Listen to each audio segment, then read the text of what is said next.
Hey everyone, welcome to another episode of the podcast. Today we have Asha Woodall. She was actually the postpartum doula that Sammy and I used. Asha, why don't you give a quick introduction of yourself and what your work is in? Okay. Hi everyone. My name's Asha. I'm a birth postpartum doula here in the Bay Area. I live in San Francisco, but I serve clients all over the Bay, and I work with moms that are getting and dads and all kinds of parents that are getting ready to have babies, and once they've had their newborns, helping them transition into parenthood, both with helping with labors and deliveries and with that really special new postpartum time and the first usually 4 weeks to 3 months after babies are born, helping parents be parents and get familiar with the little ones that they're starting to get to know. And yeah. That's awesome. So I think you've probably met a lot of parents like before they've had their first child and then afterwards. And like prior to us having Atlas, like we counted 11 friends that had babies the 18 months prior to us having Atlas. Oh, wow. And including my sister, right, was one of them. I think you might have met my sister before we started working with you as well. And she lived with us for a month, and I thought like we thought we sort of knew what to expect, but we totally did not, right? So I guess to like a soon to be first time parents, like what would you say is are the things that most people don't expect that they realize or understand better, a week or 2 weeks into postpartum? Oh, so many things. I think that one is that, especially like when you work for people that are really big, like readers or learners, I think they kind of want to believe that by doing the reading and doing the assignment, somehow that means they've learned how to parent before they have a kid, which is awesome. And I love people that love doing the research, but there's no way that you're going to know how to deal with your baby until you have your baby. So the first is just kind of like, I hope people know to just like accept the unknown and know that it's going to be a big surprise no matter what kind of kid you end up having. You could have the most like angel baby that sleeps through the night and eats perfectly, and there's still going to be things that totally throw you for a loop. Um, but I think the other biggest thing that I would tell people is, in addition to sleep, because no one really ever expects it to hit them as hard as it does, and especially because I work a lot as a postpartum doula doing overnight shifts, that's something that, I see people encounter all of the time. But communication with your partner, I think, is something that people don't think about too much before the baby comes, and then really hits them really hard once you have your baby, because suddenly everything revolves around something that's not you or your partner, and you lose that a lot. And especially when you're preparing for all the things baby, just trying to get the right products, trying to read the right books, trying to figure out how they're going to sleep and eat and be bathed and be clothed and all of those things, those become your priorities. And suddenly you forget that there's this person that you're supposed to be doing the whole job with right next to you. And you have to talk to them too. So, I like, not everyone needs to like prepare themselves in a special way, but I think people often really need to be reminded like, hey, you've had a week of no sleep and no showers, and your whole life is revolving around this infant. Have you asked your partner how they are beyond like the basics of food and water? Have you checked in with them? Like, are you guys still a team? Because that's what's going to keep you going for the long haul, not just the short haul of like getting over the hard, like immediate of postpartum. Yeah. So how are there any like tools or conversations that you would recommend to a family, the months leading up to the baby coming into the world and delivery? I think tool wise, it's good to just, because everyone's relationship's so different. But it's good to maybe start practicing that sort of thing in a formal way that maybe you haven't had to before, like having kind of, weekly or nightly check-ins with each other about how you're doing, about your fears, your anxieties, what's been hard, what hasn't been, in a way that hasn't maybe been necessary. It might not even be necessary in those first few months, while you're getting ready for the baby. But if you get into practice with that, it's a lot easier to keep doing it once the baby comes than start doing it once the baby comes. And there's also, some people really find it useful to read books about communication or partnership, or how to divide up the kind of emotional, mental load of the household. In some partnerships that are maybe what we would call, more like traditional, maybe the mom or the woman in the household has taken on more of the load of, cooking, dinners, doing the dishes, doing the laundry, that kind of thing. And if you don't have a conversation about how that's going to have to shift after the baby comes, it can be really rough. Because it's going to have to shift, because they're going to need to be focusing a lot of their time and energy and recovery in other places. Um, and then, just making sure to be very intentional about it, like afterwards. For me, in my role, like I'm not shy about reminding people of that kind of stuff. I make sure to check in with families very frequently about how they're doing on all levels, physical, mental, emotional, etc. But also asking them, hey, have you guys talked to each other today? Like, have you had a conversation about something that isn't about just about the baby's needs? And if you haven't, maybe go do that right now for half an hour before you go to sleep. Or, I'm holding the baby right now. You can go do that. Right. And that's really good. So almost like a daily huddle, right? Like it doesn't Yeah, even have to yeah. be half an hour. It could be like 5 minutes, like or 10 minutes check in. Just creating space for the two partners to have a relationship in the midst of the potential chaos, especially in the first couple of weeks. It's like, yeah, even if you're super prepared, it could be very chaotic. That's really, really Definitely. great advice. I mean, I actually look at having a baby a little bit like launching a new business, right? It's like, okay, what is the Mm. team that you need to have in place? What is the plan? What is the strategy? What are the contingencies if things go sideways? Um, so, what are your thoughts on like other pieces of infrastructure to put into place in terms of like team and supports and family members and friends when they're expecting? Yeah, I think that team analogy is very apt. I mean, I really encourage people to rely on their community, in their pregnancy, but also the time after the baby. I think even the people that are, some people really don't like to ask for help. It's not in their personality. You have to remind them that people want to be there for you in that time period. The people that love you, whether it's friends or families or coworkers or, other people in your community, maybe your church or whatever it is, they really want to be there for you. It's not a burden for people to help you in that time period. It's out of love and out of service. And so I encourage people to use that. One thing, for people that might not have like family or grandparents that live super close, I really encourage people to do a meal train, and set that up if they, have the ability to do so, because it's a really easy way for friends and maybe not as close family and acquaintances to be able to do something that's super nourishing and helpful, that has no like hardship or impact on the family that has the baby. You can ask people to drop off food, in a specific time period. You don't have to necessarily talk to them or, have them come in and meet the baby. They can leave it outside the door.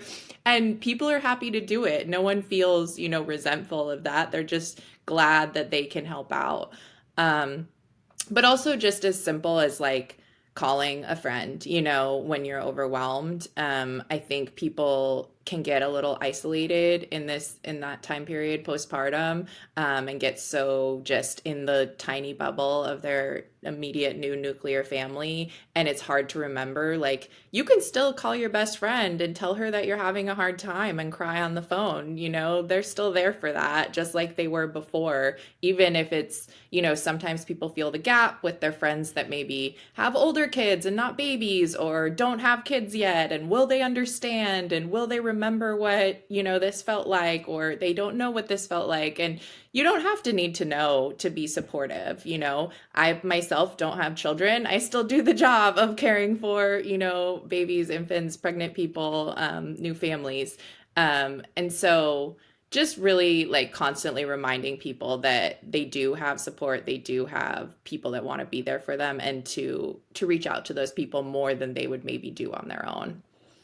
For the moms and families that you work with, Asha, since you have so many data points now, um, what percentage would you say of moms are like, I'm like struggling, dying here, like I need all the support I need, versus the ones that are like, oh, I feel like this is sort of what I expected, and it's hard, but I'm managing. Oof. I feel like that's hard because sometimes it changes day to day, Yeah.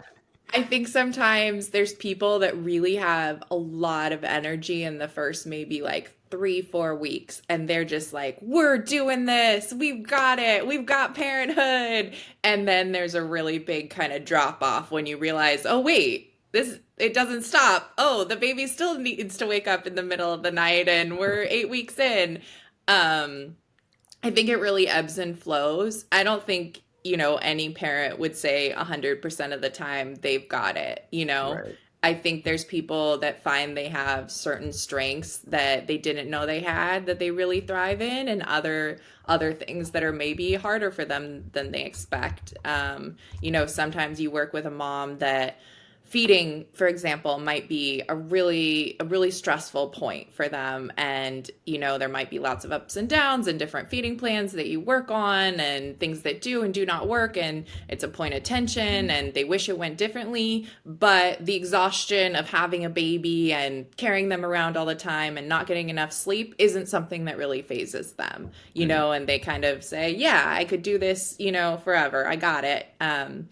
But I think that I'm lucky enough to work with a lot of families that are very intentional about parenthood and have really thought about it a lot before they dive into it. And so even when there's the point that they feel overwhelmed or unprepared in the larger scheme, they're really, really committed to it. And so even when there's something going on that, is unexpected, they're still like gonna work through it no matter what. And I think part of my job is just helping them find the resources and the best ways to work through those things.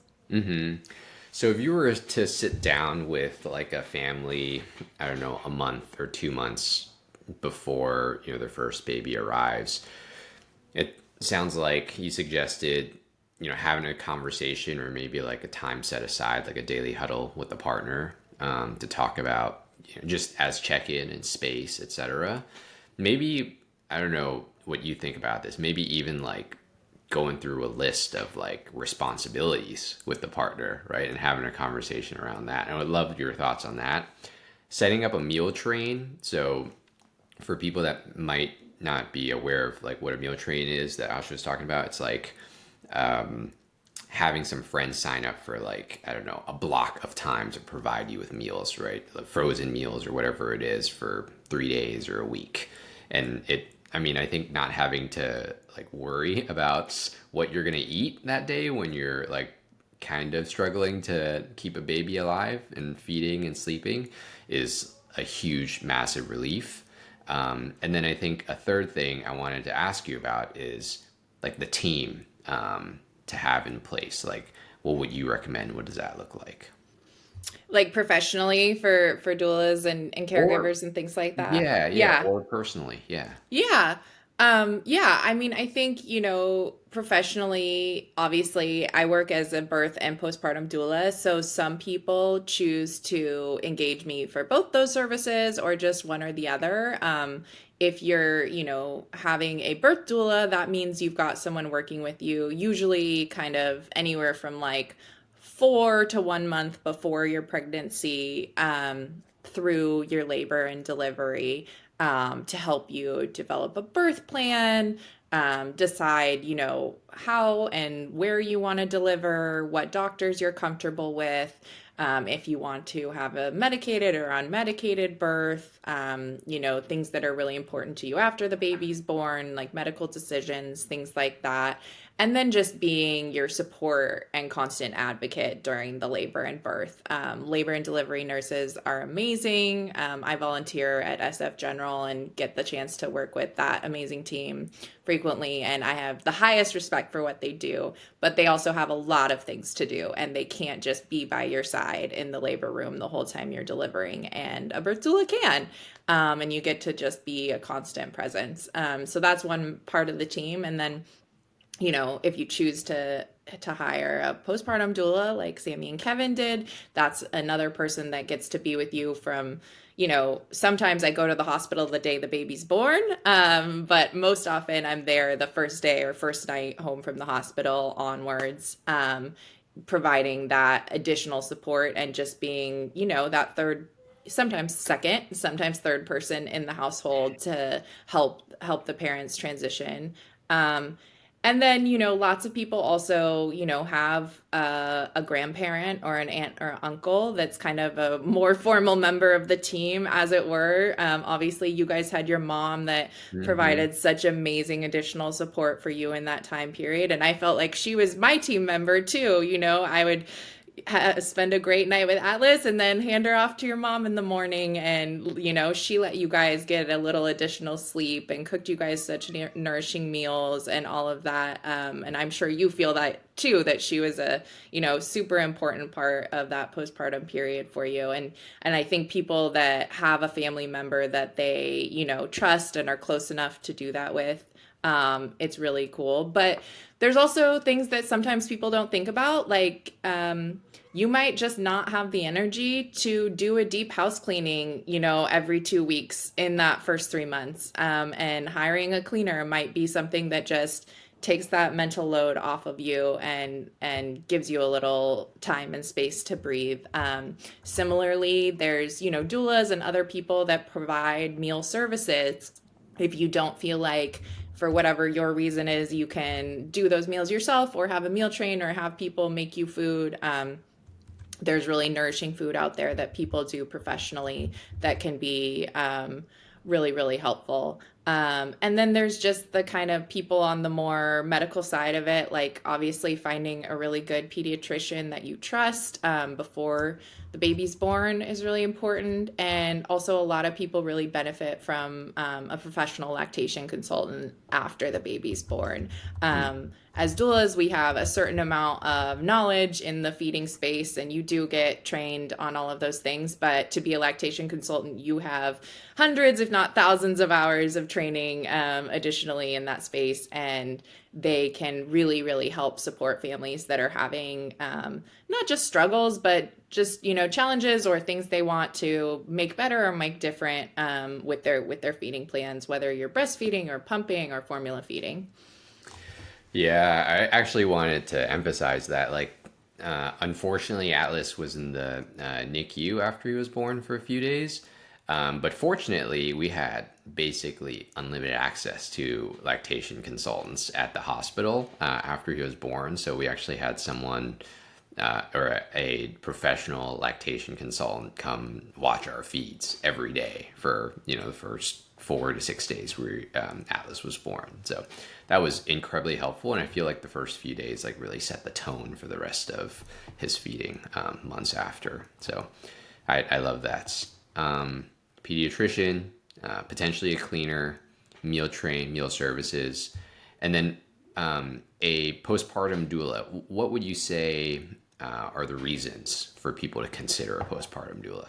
Like, for all my, just so you know, for all my friends that I've spoken with, I that's like the number one team member that I emphasize and highly recommend, just because it's I mean, we had you and your partner Amy like 3 4 nights a week, and then the other nights it was just Sammy and I, right? And we can very clearly tell that we're like different people. Like we're enjoying Atlas a little bit less when we're doing the nights ourselves. So, and it doesn't have to be nights, right? Like I'm sure you provide a lot of support during the days as well. Talk about what are the reasons why people, your clients hire you. Yeah, I think, it really depends on the person. Obviously, a lot of people, I wouldn't say the primary reason, but one of their top three reasons is sleep, right? So you come and help families get that break at night, so that they can get a good night's rest, even if that means, like Sammy did, she was still waking up in the night to feed or to pump. She wasn't getting 8 hours straight every night, but she also wasn't doing all the additional things of, swaddling a baby and changing diapers and rocking them back to sleep and washing bottles and washing pump parts. It's kind of providing that bridge. So sleep is a really big one. Also, just, being the support for that physical and emotional recovery, for the whole family. Obviously, the physical recovery is mostly for the partner that's having the baby, but, being that emotional support and touchstone for the whole family. I tell people, like, I'm not here just for the mom or just for the baby. I'm here for everyone. So if that means there's just a dad, or that means there's a older sibling, um, I'm there to support the whole family, and I make sure they know that from the beginning, because it's not helpful if only one person is being catered to and everyone else is being left behind. And then also just being a point for resourcing. I often consider myself like an intermediary to the rest of the things that they might need to help them support them in their postpartum period. So whether that means, helping find a outside lactation consultant, or find someone to do belly binding for them, or an acupuncturist, or a postpartum massage, or mental health services if they need something in that arena. I'm there to do the research. I'm there to give them the resources that I've already vetted, and have worked for people in the past, and also just offer that little bit of comfort that they're not just looking for it all by themselves. And so that list can go on and on. And one of the things I really enjoy about my job is that with every family, there's something new that I also get to look into and read about and research and find out about, because everyone's different and everyone needs different supports. So for some people that might getting really deep into certain, foods that are great for lactation, and recipes and powders and herbs and things like that. And for other people, it might be finding the perfect outside resource to help them in their physical recovery. It's all very different, but I'm there for all of it. And then, just, yeah, I mean, I touched on it before, but just really being kind of a good baseline check-in, for especially the mom's mental health postpartum, to make sure I'm there to see any warning signs of postpartum anxiety, postpartum depression. Check in with them, give them a baseline for themselves of questions they can be asking themselves of, how am I feeling? Is it different than the week before? Do I feel overwhelming sadness? Am I, able to bounce back? Is this just the baby blues? Is it something more? Because the one thing that's nice about coming in, several times a week, but not being there constantly, is that you are more able to see those changes sometimes than a partner can. Because when you're just really in it together, you're just kind of like, this is the person by my side, we're doing it. And you don't notice, like, wait, I think there's actually a really big change from how they're acting 3 days ago to now, because for you, it's just one constant stretch. And for me, I can see that more. Yeah. Oh, I love that. There's so much to unpack there, Asha. So, I mean, just being like that objective third party coming in to like create the space for the family, and in our case specifically for Sammy and the mom to like share the feelings and the struggles and the triumphs as well, was so freaking helpful.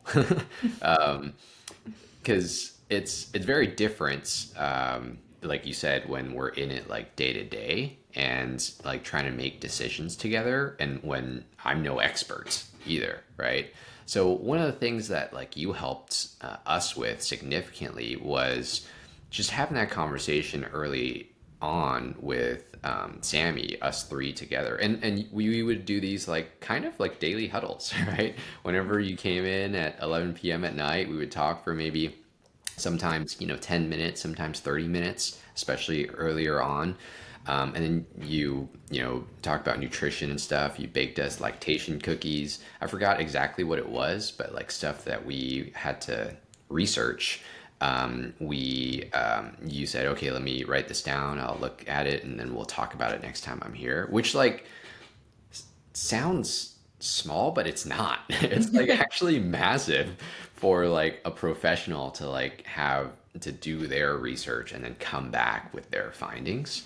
And especially if we're like looking to bring on another team members, whether it's like a belly binding person or acupuncturist or whoever it is. So I guess coming back to my question here, I think like one of the things that's you help tremendously with is in those earlier on like longer daily huddles that we had was Sammy was like waking up for 30-40 minutes feeding Atlas, because when they're first born they take like 30 minutes to feed, 15 minutes on each side, and then burping in between. Like she'd wake up totally and it'd be harder for her to fall back asleep, and she was so exhausted after even just a week. I actually don't even know how other moms like continue to do that without like the support. It seems like not even humanly possible, but I'm sure it is. I know people do it all the time. But we had a conversation, and we came up with a plan to just do shorter 15-minute pumping sessions. And then you would feed, or I would feed when you were not there, Atlas from a bottle. And that gave her, she'd still have to wake up and get up and stuff. But it would allow her to fall back asleep a lot faster, and just gave her the much needed extra rest that was necessary to like for milk production, etc. So can you just talk through like how you help Sammy or other moms like make those decisions? Because there's a lot of like conflicting information on the internet, like, oh, you shouldn't introduce bottles in the first 30 days.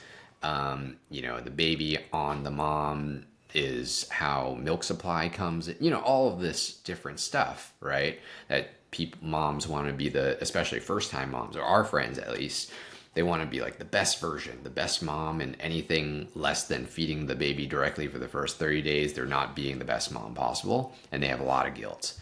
So talk through how you help moms like make those decisions and create plans that work for them.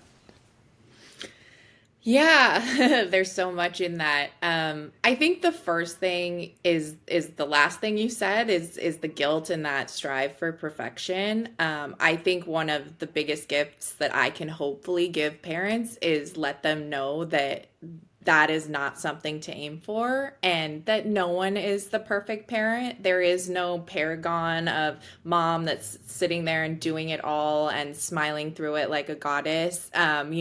Some people do only breastfeed with no interventions, and that's because that's what works for them. But it's not because, that's the only way to be a good parent.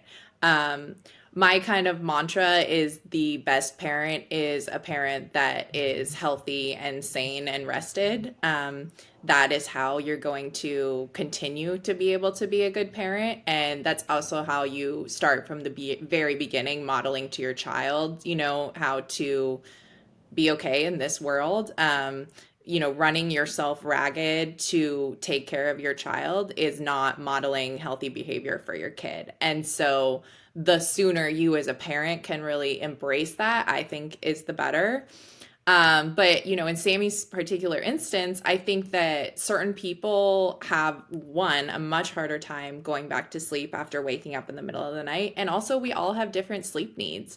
And she really needed that rest in order to one, recover after the birth, and two, to feel like she was able to be her most present, healthy, sane parent for Atlas during the daytimes. And so I never want to push a feeding plan on any parent that's not open to it. But I think for some people, pumping for, some people choose to do maybe one pumping and one breastfeeding session or just pumping sessions or anything like that to give, like you're saying, just shorten the amount of time that you're awake in the night, can be a really good bridge. It's not an ultimate solution, but it's a good bridge to get you to a place where you're, able to tackle the problem. And, you know, again, yes, everyone's going to have opinions about is only breastfeeding and not using a bottle the best way to feed your child. And sure, it's great for your kid, but also getting them that milk through a bottle, you're still giving them that milk. And when you're breastfeeding all day long, they're getting that skin to skin connection. It's not like you're not giving that to them. And so I think just letting people, giving themselves that permission to say, like, oh, yeah, wait, 16 to 18 hours a day, I am doing this thing with my kid. I am putting them on me. They are, breastfeeding, and they do have a really good latch, and, we don't have any problems with that. And so for 7 or 8 hours, I'm going to give myself, the grace and the break to say, okay, I'm going to prioritize myself right now while still doing the thing to nourish my child, right? She wasn't sleeping through the night. She was still waking up and pumping milk for Atlas to eat. She was still doing the really hard work of putting her body to work, and that takes a lot of energy, whether you're pumping or breastfeeding. And so it's still a huge amount of labor either way. But I think that moms put so much pressure on themselves that there's only one right way to do it. And it's just not true. There's so many different ways that you can feed your kid.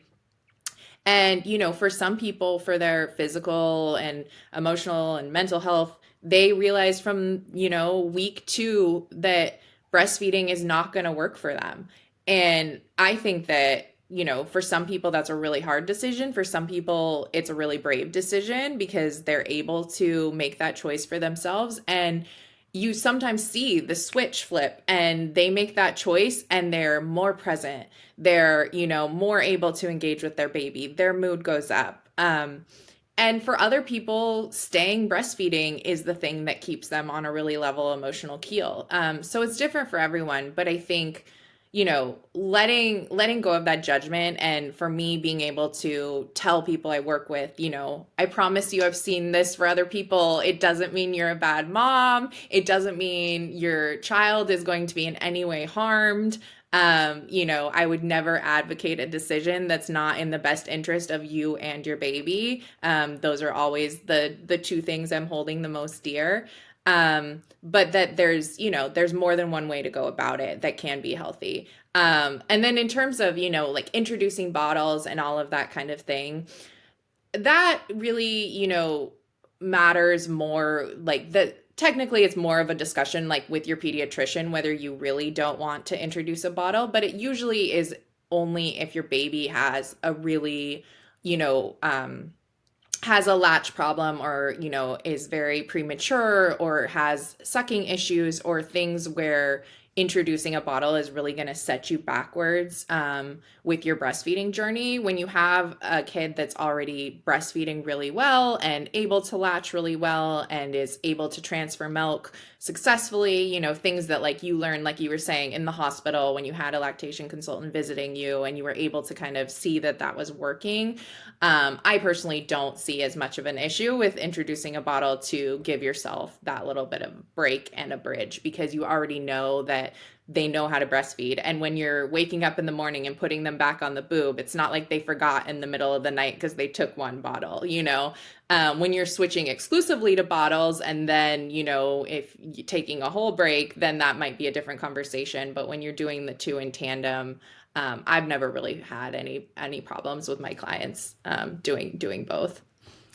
Yeah, I have to say that's so helpful. I spoke with one of your prospective clients recently, I think just last week actually, and that was one of the examples that I brought up. Like it's almost impossible for the partner or husband to like have that level of education and to have in-depth conversation with the mom to make decisions like that. But you've seen this like dozens, if not hundreds of times, and you can comment on that and provide that context to make the best decision, again, like for the baby and for the mom and for the family.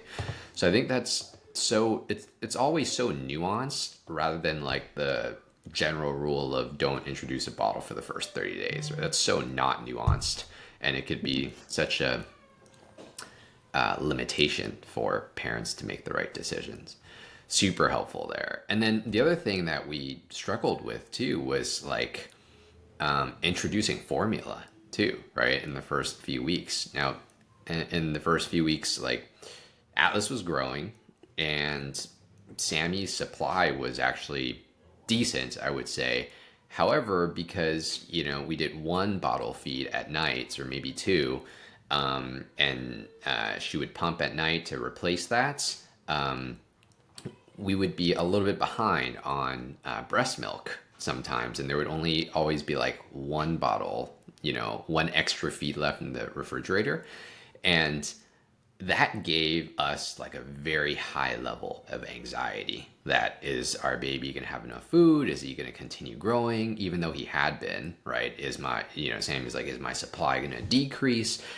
There's all this anxious feelings and anxious energy throughout the day. And so she would feed and then during the day and then, you know, directly on the boob and then wait an hour and then, you know, pump.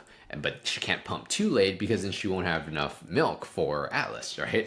And so it was just like fine balance, and it just made her either be tied to a pump or tied to, you know, the baby. And so we had another conversation about, okay, like what about like just introducing one formula feed a night and this must have been, you know, at least a few weeks into it. I forget exactly the time frame now.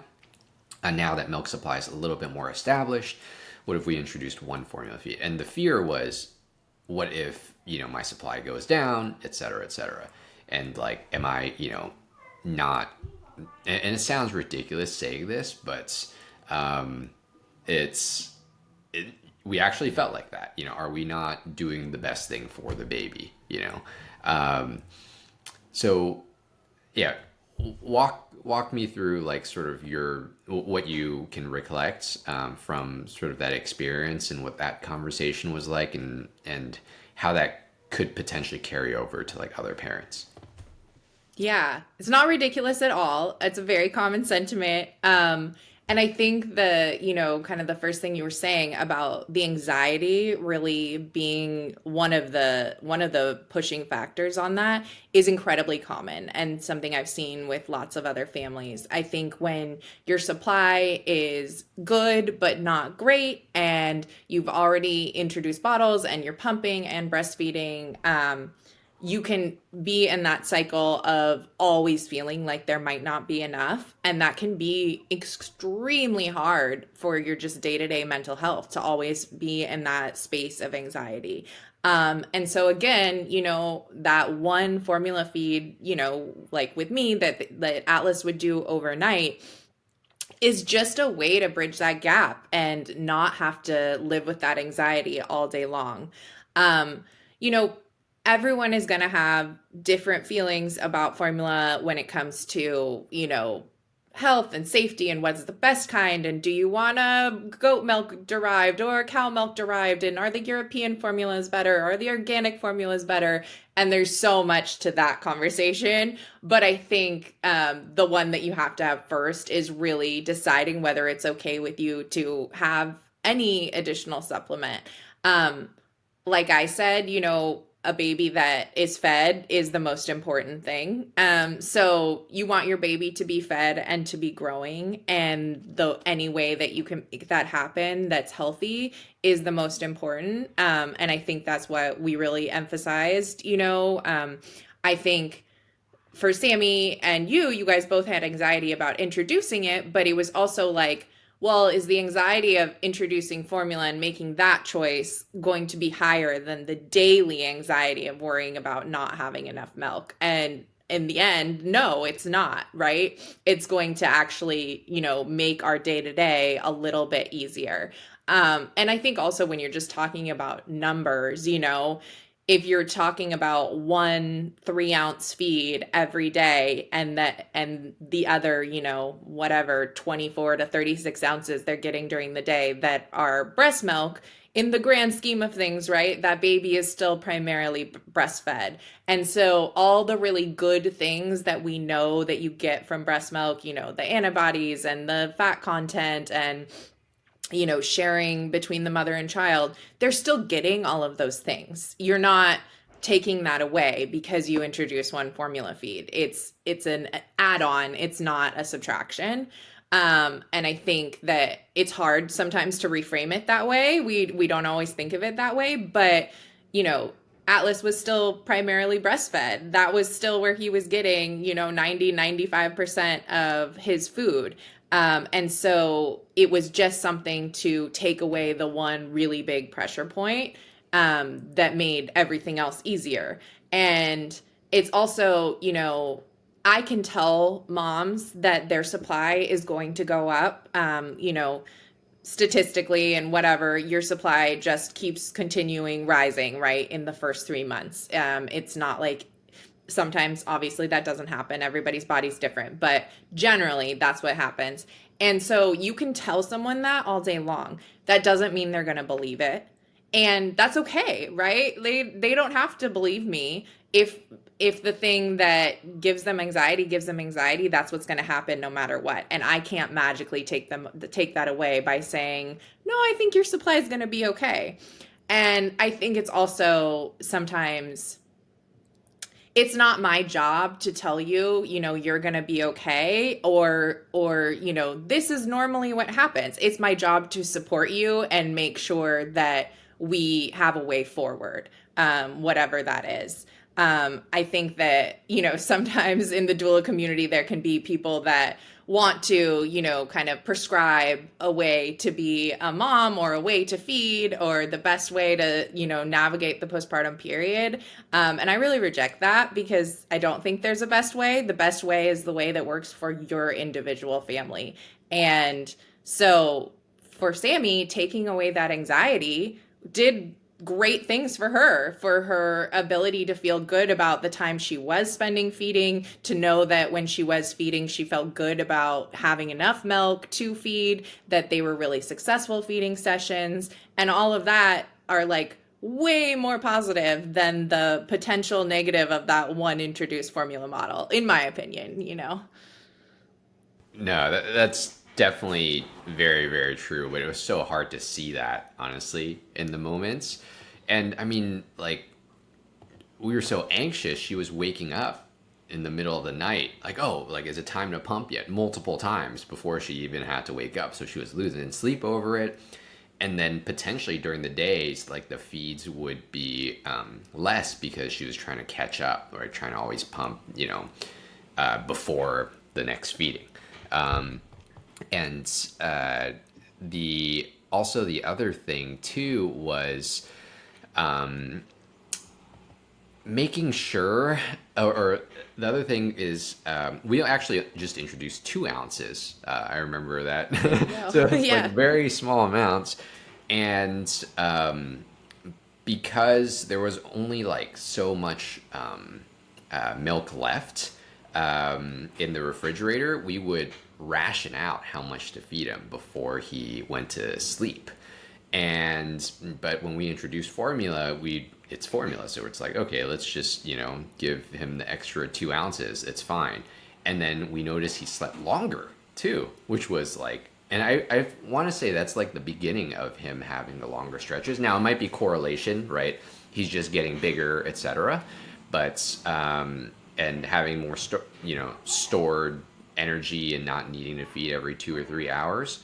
But yeah, that was incredibly helpful for us too. I'm glad. Yeah. All right. So, hopefully, people listening are sold on having a doula now. um, with all of those like super helpful things that we personally experience. How should a family vet their doulas? Oh yeah, it's very important. I think there's a lot of different ways that people are gonna, find their like ideal comfort level. But I think, for me, what has helped a lot of people like feel confident is reading or hearing from past people that have worked with me. I feel lucky that a lot of my past clients, will post their experience on like moms groups in the Bay Area or Facebook or things like that, where potential people can read that and see some information that's not just me trying to sell myself. I think that's the least successful way that I've ever gotten clients, right? I think there's some people that try to talk about like how you should market yourself. And I'm like, I don't think that's how people are going to feel comfortable hiring me. They're going to feel comfortable knowing that I've supported families in the past and that they've had good experiences working with me. So, that's probably number one. I also usually offer, if someone does get in touch with me about potentially working with me, I offer references of past clients that they can contact directly. That's not just kind of reading an online review or someone else's posting. But I also think it's important to not just, do that basic stuff, but also think about the questions that are most crucial to you and make sure you're asking your doula that. Everyone has a very different working style. So thinking about, your communication style, how you best communicate and if those styles interact with your doula, I think is really important. And then, this seems basic, but oftentimes I have to offer it up because people don't ask, is checking on, basic things like, CPR and first aid certifications, up-to-date vaccination status, if your doula is ever going to be like driving moms to like postpartum appointments or baby appointments, clean driving record, just those like basic safety level things that you want anyone to have, to clear those first and then move on to the important things of how you mesh. I also think it's really important to do like either a video call or an in-person meeting before you decide to work with someone, because you really get a better sense of, will you get along? Will you like this person? Because you're inviting someone into your home, and it's a really intimate space in that time postpartum. I consider it very sacred. And you want to feel like that's someone you want to be in that space with you, that you feel physically comfortable with, that is going to respect the things in your home, respect your cultural traditions or religious traditions, and that they want to be a part of that for your family. And that not every doula is right for every client. I've had interviews with people that I knew after talking with them for 20 minutes, I wasn't the right doula for them. And I think usually it's kind of a mutual decision. You kind of figure that out. But I think also sometimes people know, I'm not right for them. And that's okay too, because I don't ever want to work with someone that doesn't feel 100% sure that they want me to really be on this journey with them. And like you say, be on their team. So yeah, I think all of those things, but definitely communication styles, I think is more important than you would necessarily expect. Especially like, some doulas really only like to communicate like over the phone or in person, and they're not comfortable with email, for example. And some, busy parents, that's the only way they're going to communicate with you is text and email, or vice versa. They're not going to be having long conversations with you, and that's what you really want to have. So yeah, all of those things. And then, but also trusting yourself. I think so much of parenthood is, tapping into your own intuition and really starting to trust yourself and knowing what's best for your family and your kid. And this is one of those first decisions that you get to make in that way, which I think is really cool.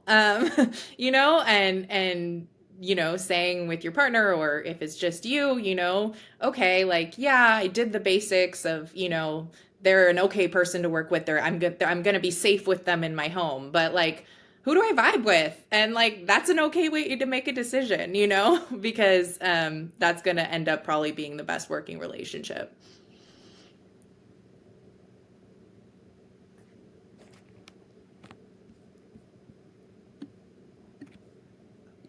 Oh, sorry. I can't hear you for some reason. Oh, sorry. I put Oh, there we myself go. on mute. Actually, let me zoom out here. I'm supposed to be able to zoom out, putting five fingers out. There it is. Oh well. I got a new camera and it auto zooms, and I don't know how to get it to zoom back out. So Oh, okay. it's all right. So I want to shift gears here, Asha, and I wanted to show you a TikTok video that I want to get your reaction to. Okay. And then, how are you doing on time, by the way? We can wrap this up soon. Oh, yeah, I'm okay. Okay, cool. So let me pull this up, do a screen share with you.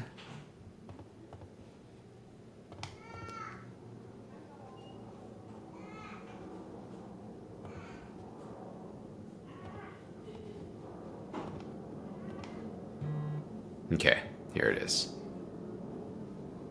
Okay.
All right.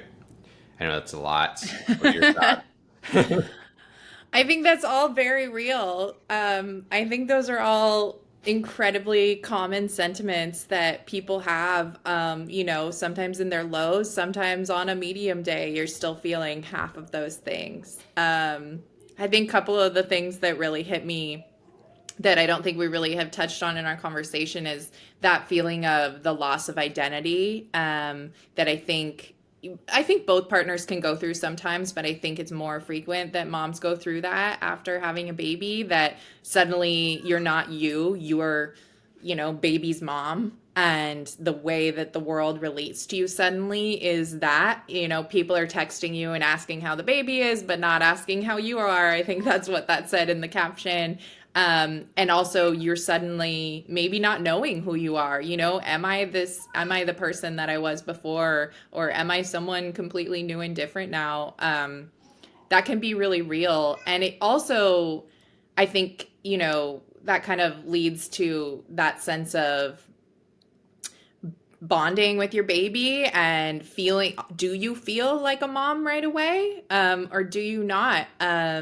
I remember actually having a conversation with Sammy in the first, it was definitely in the first couple weeks. It was in the new period, and she just said that everything still felt so surreal. She felt like she was kind of in a liminal space. She wasn't all the way into motherhood, and she wasn't kind of out of that pregnancy space. She knew the baby was out of her body and that Alice existed now, but she was still like, what is real? Who am I? Am I a mom? Like, am I not? Like, what is this new place that I'm inhabiting? And I think that that can be really challenging for people, for sure.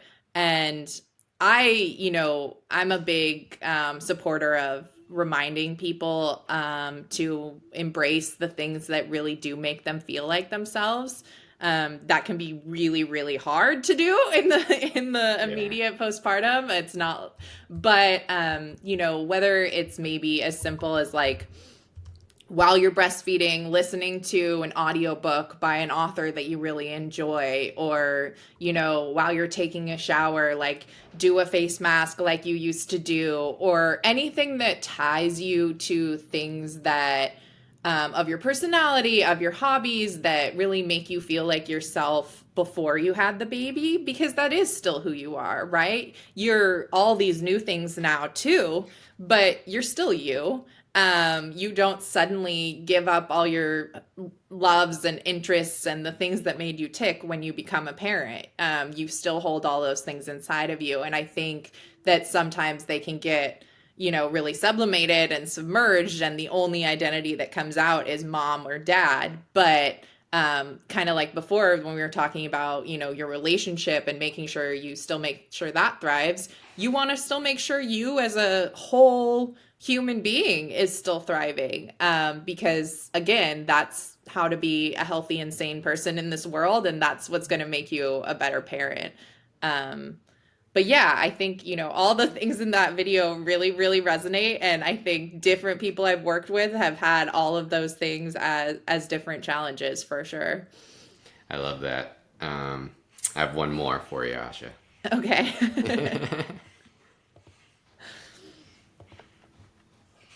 Are you able to hear the audio when I turned on the audio? Oh, on the TikTok? No, I just heard the captions. You just saw I the just saw the caption. captions. Okay. Yeah. Um, Here, I'll send it to you. Are you able to open it Okay. on your end? Let me send Yes. it to you on chat. Okay.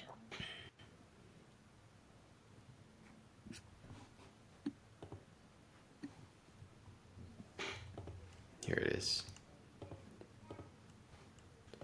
Do you see it in the studio chat? Oh, there we go. Okay, yes, let me Yeah. open this up.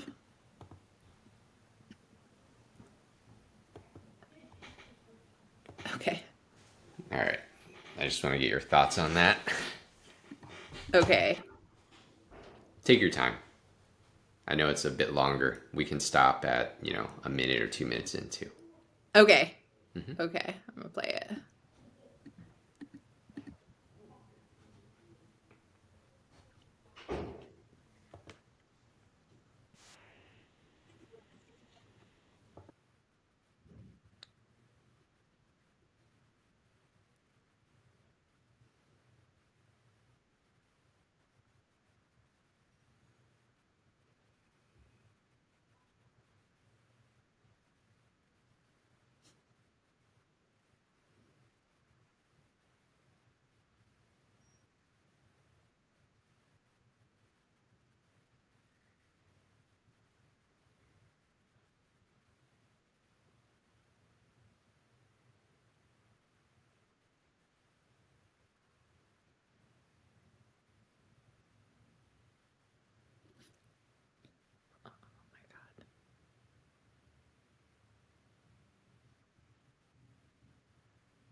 Mm.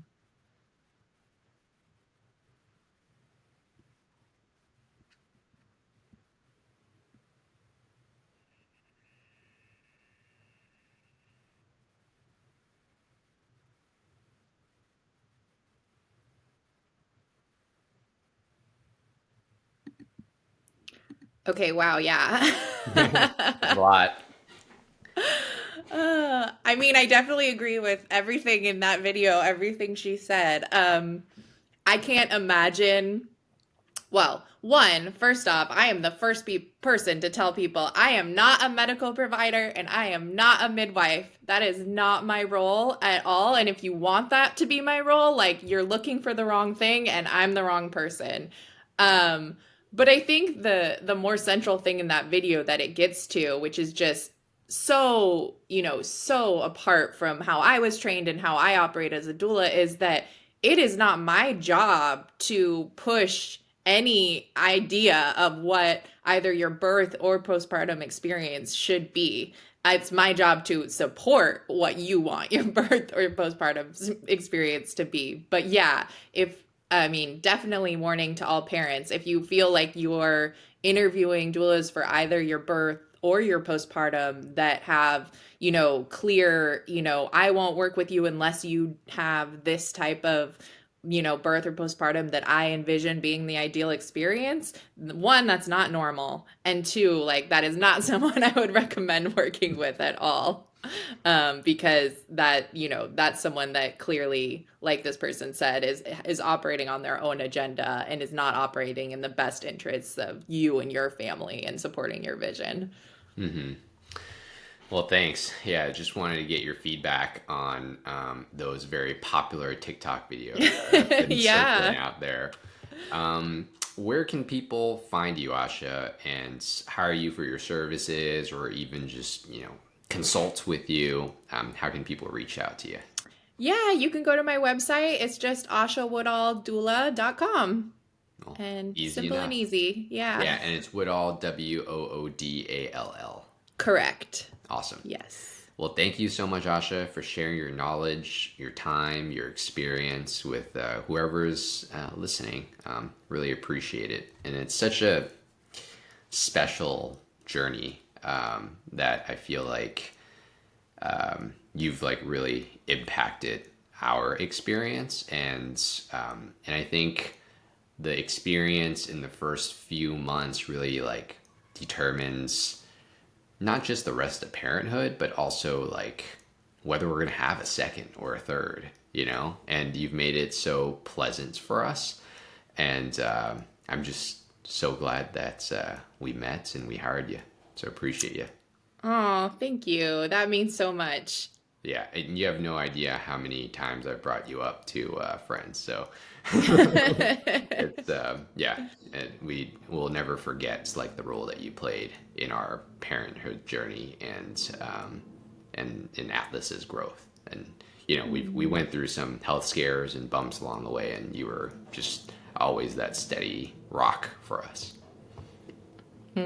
Thank you. Thank you. I mean, I loved working with you guys, and it's such a special time of people's lives to be in. And so it's always so nice to be able to stay in touch with families like you and see how beautifully Atlas is growing. And, just knowing that that time was impactful is all I ever need to hear.